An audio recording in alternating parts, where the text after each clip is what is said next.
क्यों आज इस समय मेरे पास वाटरमैन पूरी दुनिया में दिखाई नहीं पड़ता है? हाँ, पानी की समस्या तो पूरी पृथ्वी पे है। मैं 1 मिनट सबको ना को बताना चाहता हूँ इम्पोर्टेंस क्या है इस टॉपिक की। कई बार आदमी सोचता है यार बात अच्छी कर रहे हैं, मेरे काम की नहीं है। इनके काम की बात है, इनको पता चलना चाहिए। 18% 20% दुनिया की पॉपुलेशन है भारत के अंदर, लेकिन 20% की पॉपुलेशन पे खाली 4% पानी है हमारे पास दुनिया का। आज 50% पॉपुलेशन जो हमारे देश की है वो एक्सट्रीम वाटर स्ट्रेस में चल रही है। लोगों को मालूम नहीं, गांव का 3/4 हिस्सा यानी कि 65 करोड़ लोगों के पास आज पानी की सुविधा नहीं है। नलके के साथ में बिना नलके के पानी मैनेज कर रहे हैं। इंडिया इस समय 25% ग्राउंड वाटर एक्सट्रैक्ट कर रहा है। आपको बता दूं 21 शहर हमारे देश के सबसे बड़े 2030 तक बिना पानी के हो जाएंगे। मैं ठीक कह रहा हूँ, गलत कह रहा हूँ? बिल्कुल ठीक कह रहे हैं आप। 2030 तक। ओ भैया दिल्ली वालों, आप भी सुन लो, ध्यान से सुन लो। एस्टिमेटेड है 2030 में दिल्ली के अंदर पानी खत्म हो जाएगा। 70% हमारे पानी का सोर्स कंटामिनेटेड है। कई बार लोग गलती से सोच बैठते हैं कि मेरे काम की बात नहीं हो रही है। बात अच्छी हो रही है, बाद में सुनूंगा। ये आपके काम की बात है कि 12 नदियों को पुनर्जीवित किया है। अरे अद्भुत है, इसको बोलता हूं मैं बड़ा भारत। हाँ, आज जो असली ये जो विज्ञान आप समझा रहे हो, धरती के नीचे छुपे हुए विज्ञान को, जिससे इन्होंने मिट्टी से जुड़ के लो कॉस्ट इनोवेशन किया। सर सबसे पहले ये मैन पावर और फंड में, फंड तो आपने बता दिया 100 रुपए का काम 1 रुपए में किया। आदमी कहाँ से लाए करने के लिए? जब मैंने काम शुरू किया तब उस जमाने में वहाँ जवान लोग नहीं थे।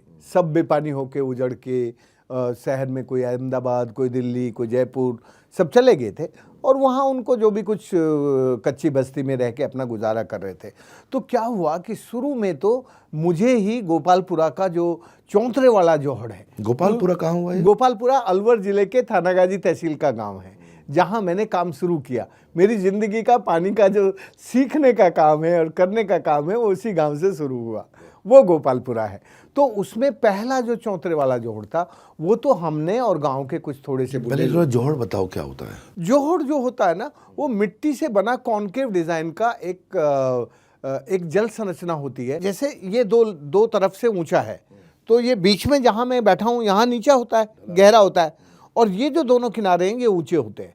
तो इन दोनों किनारों को बना देते हैं। ये इसका पॉन्डिंग एरिया है, और वहाँ से जहाँ से वो से पानी आ रहा है वो उसका कैचमेंट एरिया है।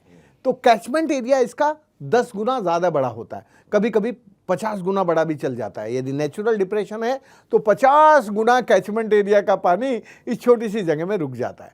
तो ये कैचमेंट और पॉन्डिंग एरिया और साइट का सिलेक्शन ये बहुत ज़रूरी होता है। नहीं, आप अभी हम बात कर रहे हैं कि आपने जोहड़ बनाए। हाँ, तो ये बनाए किस लिए, क्या फ़ायदा हुआ इसका? इस जोहड़ का फ़ायदा ये हुआ कि जोहड़ बनने से एक तो जो उनकी गाय भैंस बकरी थी जिनको पीने का पानी चाहिए था, और औरतों को कपड़े धोने के लिए, और जो भी डोमेस्टिक ज़रूरत थी पानी की। अच्छा, तो बेसिकली 12 नदियों के अलावा आपने बहुत सारे पॉन्ड, जिसको बोलेंगे तालाब, जोहड़ भी बनाए आपने। अब तो 13,000 से ज़्यादा। तो आपका मतलब लोकल काफ़ी काम पानी का उसी से हो जाता है? उसी से हो जाता है।